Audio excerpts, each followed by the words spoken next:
સર્વપ્રથમ અહીં ઉપસ્થિત સર્વેને મારા નમસ્તે. આજે હું આપ લોકોની સમક્ષ મારે રચિત બે કાવ્યો રજૂ કરવા જઈ રહ્યો છું.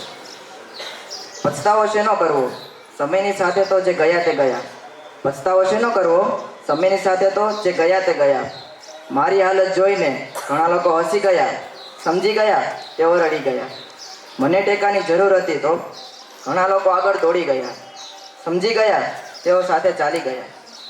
મારી હાલત મારી થઈ ત્યારે પ્રગતિ, ઘણા લોકો સીધા જ બળી ગયા, સમજી ગયા તેઓ ઠરી ગયા. મારા હાથે આવી સત્તા, ઘણા લોકો મોઢું ફેરવી ગયા, સમજી ગયા તેઓ નમી ગયા. જ્યારે જોઈતો હતો પ્રેમ, ઘણા લોકો છોડી ગયા, સમજી ગયા તેઓ સાથને જકડી ગયા. પણ સ્થિતિ સારી હોય કે પછી ખરાબ, તે રોકાતી નથી, કેમ કે સમયની સાથે તો જે ગયા તે ગયા.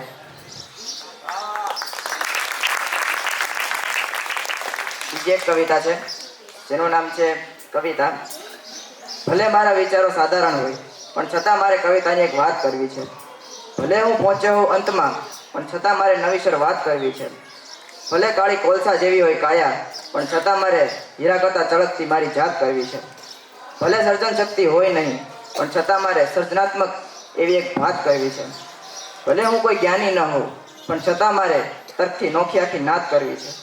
ભલે મારા જ અંતરમાં ખોવાઈ જાઉં પણ છતાં મારે મારી આત્માને જગ આખામાં પ્રખ્યાત કરવી છે. ભલે બાળે તેવો થાય દિવસ પણ છતાં મારે ઠંડક ભરી ચાંદની રાત કરવી છે. ભલે હોતી અન્યોની પ્રબળ ધારા પણ છતાં મારે તેને મારા પ્રવાહ કરતાં પછાત કરવી છે. ભલે આવું નાના વર્ગમાં પણ છતાં મારે સૌથી ઊંચી લાયકાત કરવી છે. ખરેખર જો કોઈ છૂટ આપે તો આવી અનેક કવિતાઓની રજૂઆત કરવી છે. અસ્તુ ધન્યવાદ.